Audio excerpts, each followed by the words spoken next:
Shalom, shalom, shalom, ndabaramukije mwese aho muherereye hirya no hino ku isi, mumurikiye muri uyu mwanya mwiza tujye kuganira ijambo ry'Imana.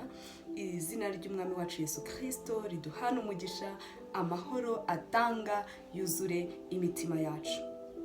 Ntabwo ndi butinde, tujye kuganira ku ijambo ry'Imana rifite umutwe uvuga ngo isezerano. Isezerano ni ijambo twese tuzi ndetse dukoresha mu buzima bwa buri munsi, kandi isezerano rigira ubwoko butandukanye bw'isezerano. Hari amoko atandukanye y'isezerano. Hari amasezerano y'akazi ibigo runaka bigirana, hari amasezerano y'ibihugu bigirana, hari amasezerano y'ubushuti abantu bagirana. Nk'urugero, reka mfate ku rugero, hari isezerano inkumi n'umusore bagirana bagiye kurushinga alliance. Iryo sezerano ririmo n'igihango. Iryo ni ryo Dawidi n'umugabo bita Yonatani umuhungu wa Sawuli bagiranye, ubwo bari bafitanye urukundo rukomeye, ngo Uwiteka bagira nk'agati gakubiranyije. Kandi iryo sezerano ryari rikomeye, ariko si ryo nje kuvugaho uyu munsi wa none. Nta nubwo nje kuvuga ku isezerano umusore n'inkumi bahana, nta nubwo ari rya rindi wahanye n'inshuti yawe. Ariko akenshi iyo umusore asezeranira umukobwa, reka tuvuge wenda agiye ahantu kure, ntibagiye kuba bari kumwe muri icyo gihe, umwe asezeranira undi ko atazamuhemukira, akamubwira amagambo menshi yo kumukomeza, yo kumwasiha ko bakiri kumwe nubwo bagiye gutandukana. Isezerano rero nje kukubwira uyu munsi ni isezerano nje kukwibutsa, cyangwa se nje kukubwira umwami wacu Yesu Kristo yadusigiye ari we mukwe, tukaba abageni. Nihuse reka turabisanga mu gitabo cya Yohana igice cya 16 umurongo wa 7. Ariko ndababwira ukuri yuko ikizagira icyo kibamarira ari uko ngenda, kuko ninagenda umufasha atazaza aho muri, ako ningenda nzamuboherereza. Haleluya. Ubwo azaza azatsinda ab'isi, abemeza iby'icyaha n'ibyo gukiranuka n'iby'amateka. Iby'icyaha kuko batanyizeye, n'ibyo gukiranuka kuko njya kwa Data, kandi namwe muzaba mutakimbona, n'iby'amateka kuko umutware w'ab'isi aciriweho iteka. Oh haleluya. Reka nihute gato nsimbuke ku murongo waho wa 13. Haravuze ngo uwo mwuka w'ukuri naza azabayobora mu kuri kose, kuko atazavuga kubwe, ahubwo ibyo azumva nibyo azavuga, kandi azababwira ibyenda kubaho. Turaza gukomeza. Yesu nashimwe. Aha tubonye isezerano Kristo yasezeranye, icya mbere nk'umufasha, icya kabiri nk'umuyobozi. Ahangaha ni igihe Kristo yendaga gukurwa mu isi, yagize igihe cyo kuganira n'abigishwa be 12 ko bose bari baratoranyijwe. Nuko ababwira byinshi, ababwira ko atabasize bonyine, atabasize nk'imfubyi, ababwira ibizababaho. Arangije ageze hano ku murongo wa 7 aravuga ati, ibi ndabibabwira sinigeze kubibabwira kuko twari turi kumwe, ntibyari ngombwa yuko mbibabwira, atariko birankwiriye ko mbibabwira kuko njya kuwantumye. Kandi icyiza nuko ngenda, kuko ninagenda umufasha ntago azazaho muri. Icya mbere tubonye isezerano ry'umwuka wera. Iya mbere turibona nk'umufasha. Ese azadufasha iki? Ngo azadufasha kutwemeza iby'icyaha n'ibyo gukiranuka, ngo ni iby'amateka, ndetse asobanura uko uwo mumaro we uzaba umeze. Yesu nashimwe. Haleluya. Hanyuma dusomye ku murongo wa 13 aravuga ngo uwo mwuka w'ukuri naza. Yaje ari umufasha, abaye umwuka w'ukuri uzatuyobora mu kuri kose. Yesu nashimwe. Iki gihe Yesu yabisezeraniraga intumwa 12, zari zikiri 12, Yuda ataramugambanira. bishatse kuvuga ngo ni isezerano yaduhaye twese, abakiranutsi, abakiri mu byaha. Iri sezerano twese turi abakandida baryo nituryemera, uretse uwashaka kuryanga gusa, ariko ubundi ni iryacu twese. Izi ntumwa 12 turaza kubona uburyo ki iryo sezerano ryabasohoreye. Umwe muri bo ari we Yuda yamaze kubavamo, yamaze kuryanga, yanze kuryemera ko rimubera umufasha n'umuyobozi, arangije yikura mu mubare w'abahabwa iri sezerano. Mwibutsa yuko isezerano kugira ngo rigere ku ntego yaryo nuko habamo nuko tubishyiramo imbaraga ndetse tukabigiramo n'ubushake. Ntawaguhatira gukora amasezerano ku mbaraga. Ni ukuvuga ngo isezerano ryose wagirana n'umuntu n'igihango mwagirana ni ukuba wagizemo amahitamo yawe meza yo kurihitamo cyangwa se mabi yo guhitamo. Yesu nashimwe. Dukomeje rero tubona umwuka wera nk'umufasha nk'umuyobozi. Kandi ndihuta nyuma yaho gatoya mu Befeso igice cya 1 umurongo wa 13 hatubwira iryo sezerano ry'umwuka wera nk'ikimenyetso. Reka naho tuhasome twihuta. Umwuka wera nk'ikimenyetso. Haratubwiye ngo niwe namwe mwiringiye mumaze kumva ijambo ry'ukuri, ari ryo butumwa bwiza bw'agakiza kanyu, kandi mumaze kwizera niwe wabashyizeho ikimenyetso, ari cyo mwuka wera mwasezeranijwe. Ngo uyu mwuka uragaruka uba ikimenyetso twawushyizweho ngo cyagiye tumara kwizera Kristo. Iyo umuntu amaze kwizera Kristo ashyirwaho umwuka wera nk'ikimenyetso. Nta kindi kimenyetso Kristo azaza areba kugira ngo atware umugeni, kuko ari umukwe. Azaza areba ko umwuka wera uturiho nk'ikimenyetso. Irya mbere yabaye umufasha, aba umuyobozi, noneho araza atujyaho nk'ikimenyetso. Ibyo ngibyo si ibyo gusa. Mu Befeso 1:14 hatubwira ukuntu noneho umwuka wera arenga kuba ikimenyetso akaba ingwate. Haravuga ngo uwo twahaweho ingwate yo kuzaragwa wa murage kugeza uwabo Imana yaronse izabacungura. Ingwate twese turayumva. Tuvuge ugiye gusaba nka credit, inguzanyo muri banki y'amafaranga runaka ushaka gukora ibikorwa byawe, ushobora gutanga ingwate y'inzu yawe, y'imodoka se, y'umushahara uhembwa.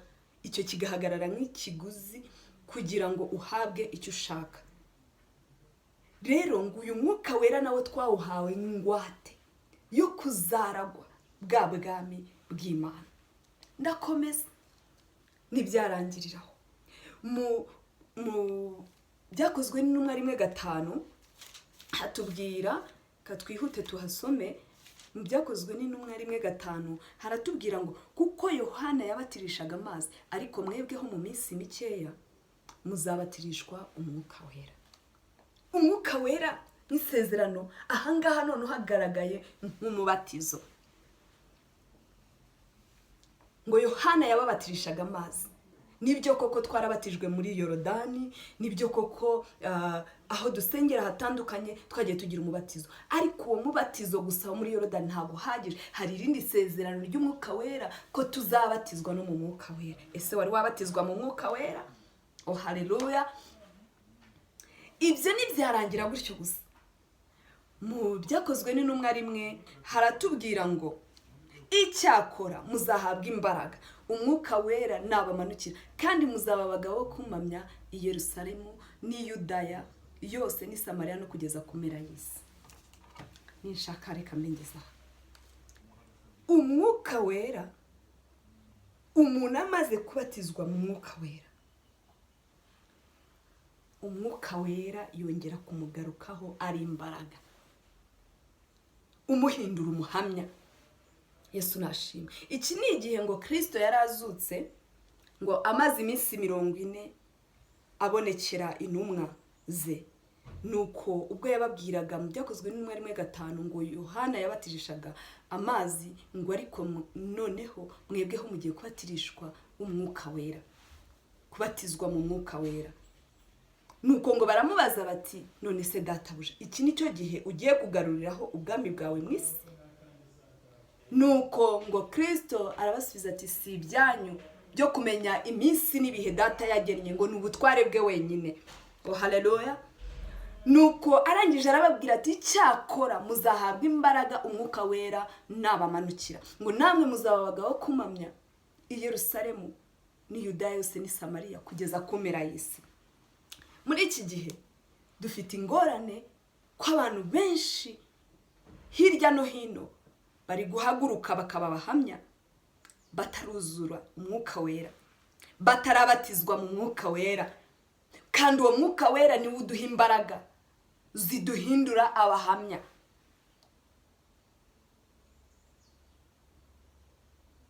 Ngo uyu mwuka wera ngo igihe bari mu cyumba cyo hejuru byakozwe n'intumwa 2, ngo bari bahuje umutima, ngo bari abagabo n'abagore, ntago barobanuye, bari abagabo n'abagore, intumwa za Yesu Kristo n'abagore bose babafashaga, ngo bari mu cyumba kimwe, bajyaho Yesu yababwiye ngo bajye mu cyumba cyo hejuru gutegereza. Ngo iki gihe hari igihe abantu bose amahanga yose yavuye mu isi yose, kuko babaga baje kwihiriza umunsi mukuru wa Pentecote bw'iminsi 50 yabaga yuzuye. Intumwa mbibutse ko zamaze mu cyumba cyo hejuru iminsi 10. Nuko ngo ku munsi wa Pentecote usohoye iminsi 50 yuzuye, ngo umuriri ubatungura uvuye mu ijuru, ngo ako kanya ngo buri rurimi rwose rw'umuriro ngo ruza ngo rujya kuri buri muntu wese ari uri muri icyo cyumba, ngo batangira kuvuga izindi ndimi. Ngo abantu bose baturutse hirya no hino ku isi batangira kumva bavuga mu ndimi ziwa, bavuga ngo ibitangaza by'Imana n'imbaraga z'Imana.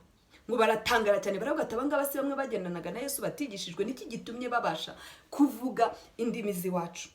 Nuko ngo Petero arahaguruka. Uyu Petero mu mwibuke ataruzura imbaraga z'umwuka wera, atarabatizwa mu mwuka wera, niwe wari umaze iminsi agenda yihakana Yesu. Agenda amwihakana inshuro 3 kuko atari yakuzura imbaraga. Noneho hamaze kubatizwa mu mwuka wera, wa Yesu yihakanaga akavuga yuko batari kumwe, ari gutinya kwicwa n'umusaraba, nibwo yatangiye guhamya. Umuntu ahamya ryari? Umuntu ahamya kuko hari izindi mbaraga zimutera guhamya. Ahatari uguhamya haba ubwoba. Nuko ngo Petero araterura amagambo aravuga ati niki gitumye mutangara? Ibi ngibi ni Yesu Kristo uduhaye gukora ibi. Wa mu Yesu Kristo mwishe mukamubamba, bakamubamba ku giti, yarazutse ubu ntakiri mumva. Imana yacu ishimwe ko Kristo atakiri mumva. Arangije ababwira iby'umwuka n'iby'amagambo akiza, ngo ako kanya 3,000 ngo bihita bihindukirira umwami wacu Yesu Kristo, birihana, birizera, birakizwa. Umusaruro wo kubatizwa mu mwuka wera no guhabwa imbaraga. Izo mbaraga ntago ari izikindi, si zo kurwana, si zo guterana ibipfunsi, ni imbaraga zo guhamya. Tugahamya iki? Tugahamya ko umwami wacu Yesu Kristo ari muzima, yazutse, atakiri mumva, agikora, akiri Imana yacu, ikiri Imana ivuga, akiri Imana ikiza. Petero aramuhamya, amuhamiriza imbere y'amahanga menshi, atamwizera, atamwemera. Uwo mumaro w'umwuka wera wo kubatizwa mu mwuka ni umumaro uduha imbaraga zo kujya guhamya hirya no hino mu isi. Mu isi ya none aho iterambere ari ryinshi, aho abantu bafite ubwoba bwo kuvuga Yesu Kristo bisigaye bisa nkaho ari cyasha. Ariko uyu mwuka wera, uyu mwuka w'ukuri, umwuka w'umuyobozi, umwuka nk'umufasha, umwuka nk'ingwate, umwuka nk'ikimenyetso, umwuka nk'imbaraga, aduha guhamya Kristo. Yesu nashimwe. Mbibutse yuko mu gihe Mose yari yagiye mu masengesho y'iminsi 40 n'amajoro 40, umwami Imana yamutumyeho ngo bahurire ku musozi, Kristo amuha ibisate bibiri biriho amategeko 10. Aya mategeko bari bayahawe kugira ngo ayobore ubwoko bwa Isiraheli. Nuko ngo Mose atinze, ngo nuko Abisiraheli bigira inama yo kwiremera igishushanyo kiyagijwe mu izahabu, bakora igishushanyo cy'inka. Ngo Mose akimanika ku musozi, ngo yumva urusaku rw'Abisiraheli, ngo arangije ngo aramanuka, ngo hageze asanga bakoze indi mana. Nuko ngo kubwo burakari afata bya bisate by'amabuye abikubita hasi, birameneka. Bimaze kumeneka kuko byari biriho inyuguti yicaga, kuko ni ku ijambo ry'Imana ribitubwira ngo 3,000 by'Abisiraheli bigwa aho ngaho. Amategeko bari bahawe nk'umuyobozi, nk'umufasha ugiye kubafasha mu rugendo, niyo yahindutse kandi abica. Ziba inyuguti zica zabicaga, zirabica. Nyuma yaho Kristo ubwe ariyizira, aza kutubera umuyobozi, aza kuba inzira n'ukuri, ariko benshi ntibamwemera, benshi ntibamwizera. Ageze mu ijuru adusezeranira irindi sezerano ritazagira irindi rizarikurikira. Tuzabana naryo kugeza tuzamuwe tukajya mu bwami bwa Data, ari ryo sezerano ry'Umwuka Wera. Iri rero niryo ryaje riza ari isezerano noneho rikiza, rikora ibitandukanye n'ibyaza nyuguti zicaga zari ziri ku bisate bibiri by'amabuye. Ndetse riza mu gihe Kristo yari yababwiye ati mujye mu cyumba cyo hejuru abariho munegerereza. Mwibuke rirasezerano rya mbere ryasanze batari mu mwanya umwe, ryasanze biremeye ibishushanyo, ryasanze bibereye mu kuramya izindi mana. Ariko iri sezerano ry'Umwuka Wera ryo ryasanze bari mu cyumba cyo hejuru, bahuje ubumwe, bihanye, biyiniye, bisuzumye, buzuye ubwiza bw'Imana no guhuza umutima. Nuko Kristo yohereza umufasha, ari wo Mwuka Wera, abamanukiye, buzura imbaraga z'Imana, bahinduka abahamya. Ibindi 3,000 birakizwa. Kubw'isezerano Mose yarabazana 3,000 byarapfuye. Kubw'iri isezerano Kristo yari yohereje 3,000 birakizwa.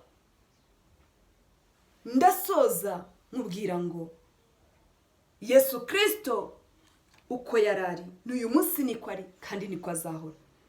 Yesu Kristo uko yakizaga n'uyu munsi niko akiza. Yesu Kristo uko yabohoraga n'uyu munsi niko abohora. Yesu Kristo aragutegereje kugira ngo muhurire mu cyumba cyo hejuru, kugira ngo muhurire aho yabwiye kuba.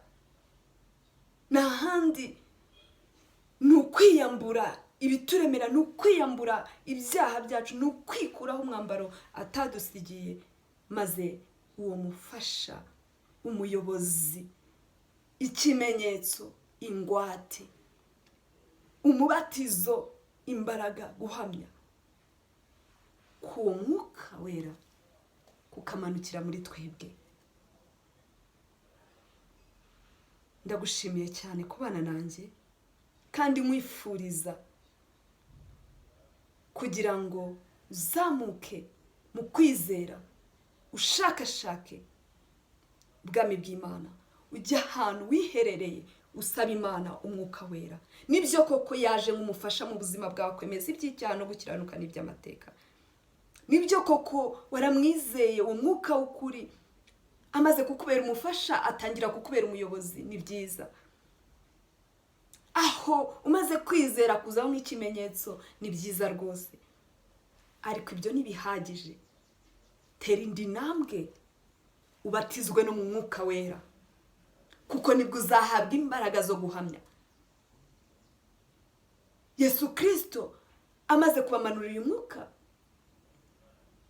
batangiye guhamya. Ntibatinye inzu z'imbohe, ntibatinye abatemera Imana, ntibatinye uko isi ibihe byari bimeze. bahamije no mu gihe gikomeye. Yesu Kristo akeneye umuntu ubatizwa mu mwuka wera, akeneye umuntu wiherera akazamuka agasaba imbaraga z'umwuka. Imana yacu iduhane umugisha. Murakoze kubana nanjye.